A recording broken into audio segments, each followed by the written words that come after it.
Viral banget di Denpasar, universitas nomor 1 negeri ternama yang ada di Denpasar. Mahasiswanya mengakhiri hidupnya sendiri di kampus, loncat dari lantai 2. Dan kalian tahu penyebabnya adalah bullying.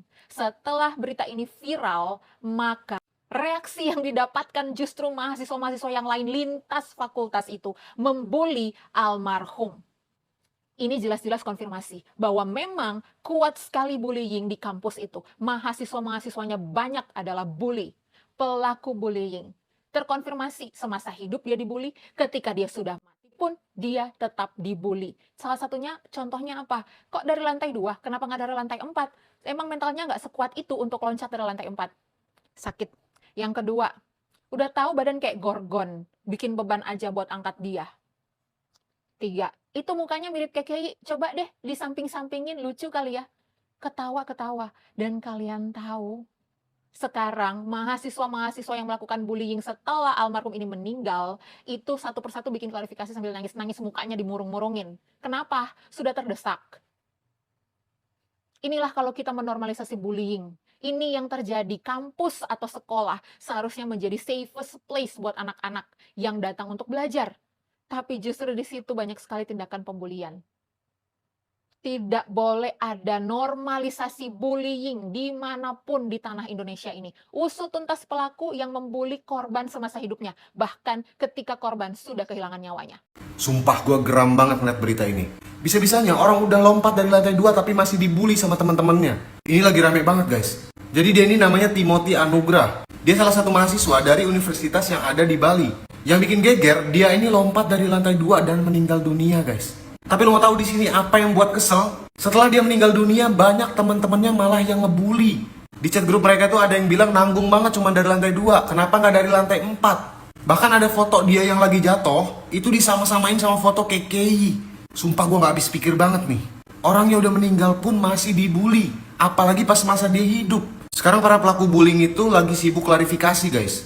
Tapi para netizen masih belum puas kalau cuma sekedar klarifikasi video. Menurut lu gimana cocoknya? Coba tulis di komentar. Atas nama netizen kita nggak ada yang mau maafin kalian. Udah viral baru nangis-nangis. Menolak damai Timothy Anugrah Saputra. Kemarin ketawa-ketawa. Kok sekarang nangis? Nangis karena menyesal atau menangis karena dibully? Ini yakin nih pemerintah diem aja. Kayaknya kalau kena sanksi sosial doang nggak ngena deh. Minimal di DO lah ya. Sekolah tinggi-tinggi buat dibodoh-bodohin. Gila-gila klarifikasi Tunjukin nyalinya yang kemarin. Datang ke kuburannya minta maaf. Minta maaf sama orang tuanya, bukan ke netizen. Ngebully bisa, dibully nangis, cupu.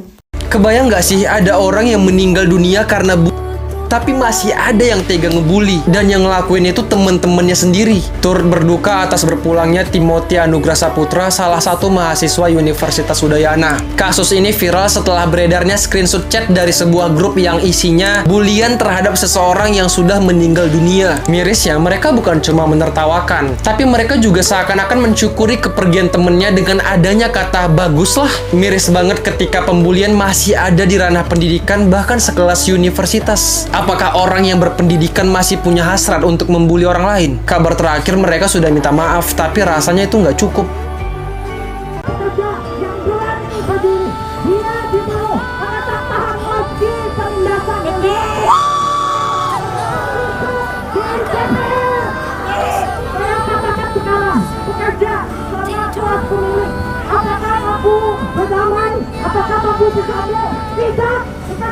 Pada akhirnya itu militerisme tidak dapat dipisahkan dengan apa yang kita kenali sebagai masyarakat sivil kita dalam demokrasi liberal kita. Militerisme itu sebuah tumor, tetapi penyakitnya itu sudah lama dalam tubuh masyarakat kita. Apa penyakit itu? Kapitalisme. Oleh karena itu, dalam gerakan protes berikutnya, kita tidak lagi sekedar bisa meminta-minta. Kita harus melaksanakan sebuah eskalasi dalam taktik-taktik kita. Tak cukup kita itu meminta, kita harus menghentikan kerja, alurnya itu kuliah. Kita harus melaksanakan sebuah mogok kerja. Tak hanya dari sisi mahasiswa, tetapi dari dosen, dari staf, dan bahkan mungkin itu dari pekerja di luar kuliah.